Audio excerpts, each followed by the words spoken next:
High বন্ধুরা, শুভ সকাল। কেমন আছো সবাই? আশা করছি সকলে অনেক বেশি ভালো আছে, আমরা অনেক বেশি ভালো আছি। আর আজকে সকালটা শুরু করছি সকাল 7টা থেকে। ঈশা ঘুম থেকে উঠে গেছিলো, যেহেতু সিমরান বাথরুমে গেছিলো ব্রাশ ট্রাশ করতে, করেও কিন্তু স্কুলে আমি ভোরবেলা পাঠিয়ে দিয়েছিলাম। আর তারপরে এখন আমার হাতটা অনেকটা ফাঁকা আছে, কারণ ঈশা ঘুম থেকে উঠে গেলে আগে আমি ঘরের কাজগুলো করে ফেলি, তারপরেই কিন্তু আমি বাইরের কাজগুলো করি। আর যাই হোক, খাটটাটগুলো গুছিয়ে বাসনপত্র মেজে উঠোনটা আমি ঝাড় দেবো। আজ হাতে অনেকটা পরিমাণে সময় কম আছে। ঘুম থেকে উঠতে যেহেতু একটু দেরি হয়ে গেছিলো, 7টা মানে বুঝতেই পারছো, 8টার মধ্যে, যেহেতু 1 ঘন্টার মধ্যে কাজকর্মগুলো গুছিয়ে কিন্তু আমাকে দোকানে চলে যেতে হবে। তার কারণে অনেকটা বেশি তাড়া ছিল। আর আমি যেভাবে 1 ঘন্টার মধ্যে কাজকর্মগুলো গুছিয়ে দোকানে যাই, আমার ব্যবসাটা আমি সামলাই, বাচ্চাকে ভালোভাবে রেখে রান্নাবান্না করি, সব কিছুই তোমাদের সাথে শেয়ার করতে চলেছি। প্লিজ পুরো ভিডিওটি জুড়ে পাশে থাকার অনুরোধ রইল। সকলে অনেক বেশি ভালো থেকো, আর আমার ভিডিওতে প্লিজ একটু সাপোর্ট করো। আর সত্যি তোমাদের এই বিন্দু বিন্দু ভালোবাসা জড়ো করে আমার চ্যানেলটা আজ 900 জনের পরিবারে পূর্ণ হলো। আর সত্যি তোমাদের এই কি বলবো, কৃতজ্ঞতা আমি কখনো, এর মূল্য আমি দিতে পারবো না। সত্যি তোমাদের এই ভালোবাসার মূল্য আমি কখনোই দিতে পারবো না। অবশ্যই যখনই 1000 সাবস্ক্রাইবার হবে, কাল হোক পরশু হোক, তোমাদের সাথে অবশ্যই শেয়ার করব আমার সেই আনন্দের মুহূর্তটা। আর অল্প দিনে যে তোমরা এতটা বেশি ভালোবাসা দিয়েছো, এত বড় একটা আসনে আমাকে নিয়ে বসিয়েছো, এর থেকে বড় পাওয়ার হয়তো আমার কাছে আর কিছুই হতে পারে না।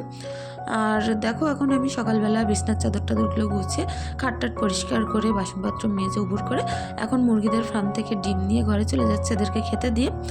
আর তারপরে আমি আসলাম দোকানে, অনেকটা পথ হেঁটে ঈশাকে কোলে নিয়ে আসতে আসতে না প্রচুর বেশি কষ্ট হচ্ছিল। দোকানে এসে দোকানের মালপত্র বের করে দোকান ঝাড় দিয়ে আর সকল যে সকল কাজগুলো আমার থাকে, বাসনপত্র মেজে আমি চা করে নিলাম।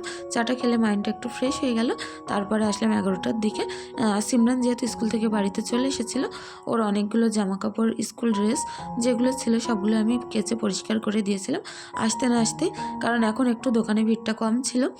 আর এত পরিমাণে দোকানে চাপ ছিল যে কি বলবো, সারা দিনটা আমার এত নাকানে চুবানি গেছে। রান্নাটা এখন বসিয়েছি প্রায় 2টো বাজে।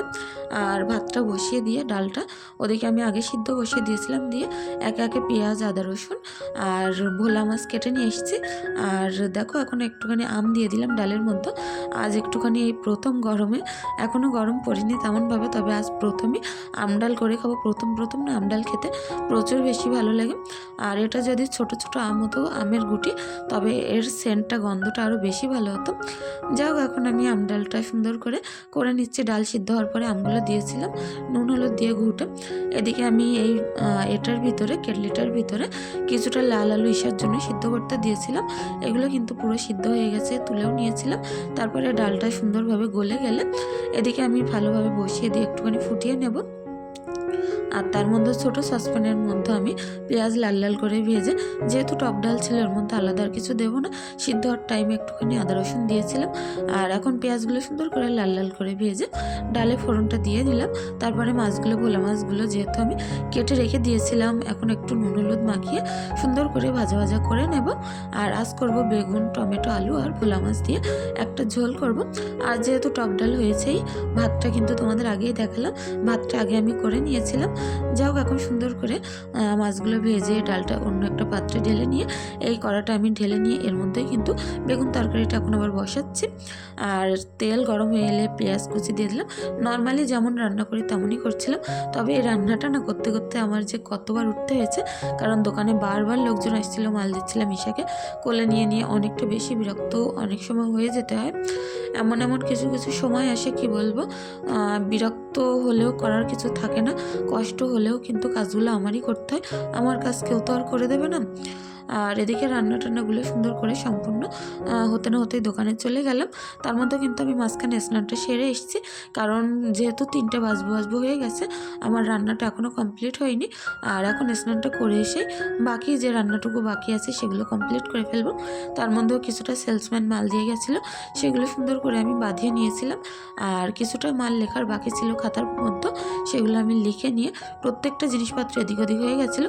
সকাল থেকে তো আর কম দখল পড়ে না, প্রত্যেকটা একটা জিনিস বের করে করে লোককে দেখাতে হয়, বিক্রি করতে হয়, এরকমভাবে আমার কিন্তু দিনকালগুলো চলতে থাকে। আর যা হোক সেগুলো উড়িয়ে গেছিলো। এখন আমি সুন্দর করে গুছিয়ে নিলাম, নিয়ে ওদিকে আমার রান্নাটা হয়ে গেছে, ভোলা মাছ দিয়ে বেগুন আর টমেটোর ঝোল, আর এদিকে ডাল আর দুধ সুন্দর করে জাল করে নিয়ে একটু কিন্তু আমাদের ব্রেক পাওয়ার অবশ্যই সকলেরই দরকার আছে কাজের মাঝখানে। আজ ভাবলাম কাজটা একটু সীমিত কমিয়ে দিয়ে বাইরে থেকে একটু ঘুরে আসি, যেহেতু আমাদের বাড়ির থেকে বেশি দূরে নয়, একটা মেলা বসেছে, সেখানে প্রচুর পরিমাণে জিনিসপত্র উঠেছে। আমার বান্ধবী আর আমি একটুখানি দাঁড়িয়ে ফটো তুলে নিয়েছিলাম। আর তারপরে দেখো ঈশা সিমরান ওদিকে অনেক খেলা করছিল, আর তারপরে ঈশাকে এদিকে মিকি মাউসও তুলে দিয়েছিলাম। ঈশা না অনেকটা বেশি খেলা করছিল, বলগুলো পেয়ে পুরো কালারিং বল ছিল, ওর না অরেঞ্জ কালার অনেকটা বেশি পছন্দ, অরেঞ্জ কালারের বল নিয়ে অনেক সুন্দরভাবে খেলছিল। আর দেখো এর উপরে যে সে মানুষ উঠতে ভয় পাচ্ছিল, আর ঈশা কিন্তু অনায়াসে উঠছিল আর নামছিল। আসার সময় ধরে বেঁধে কিছু মতে ওকে আনতে পারছিলাম না। যাই হোক বন্ধুরা, আজকের ভিডিওটি বেশি দূর বাড়াতে পারলাম না, কারণ সবারই জীবনে একটুখানি ব্রেকের দরকার হয়। আর আজকে একটুখানি মাইন্ডটা ফ্রেশ করার জন্য নিজের কাজগুলো একটুখানি কমিয়ে বাইরে ঘুরতে গেছিলাম। আমার হাজব্যান্ড যেহেতু দোকানে বসেছিল, আমি আর আমার বন্ধু আর ঈশা, সিমরান আর সিমরানের বন্ধু, আমরা সবাই একসঙ্গে ঘুরে সন্ধ্যাবেলা কিন্তু অনেক বেশি মজা করে রাত করেই বাড়িতে এসেছিলাম। আর অনেকটা বেশি আনন্দ পেয়েছিল সব থেকে ঈশা, কারণ ঈশা এই বলগুলো পেয়ে ওর মন পুরো খুশি হয়ে গেছিলো।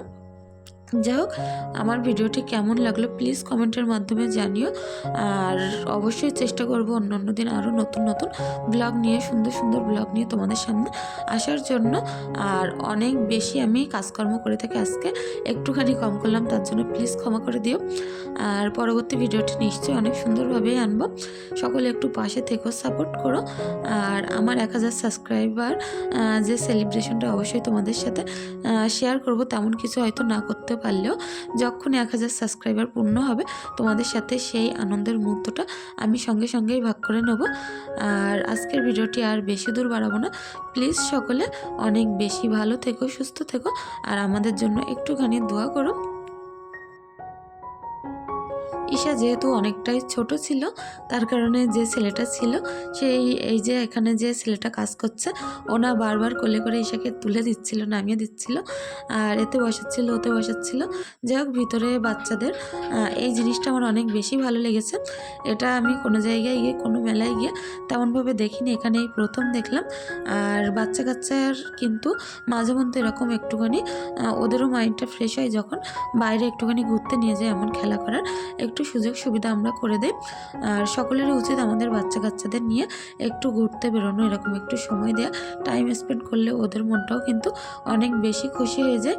যাই হোক, আর বেশি দূর ভিডিওটি বাড়াবো না, সকলে ভালো থেকো।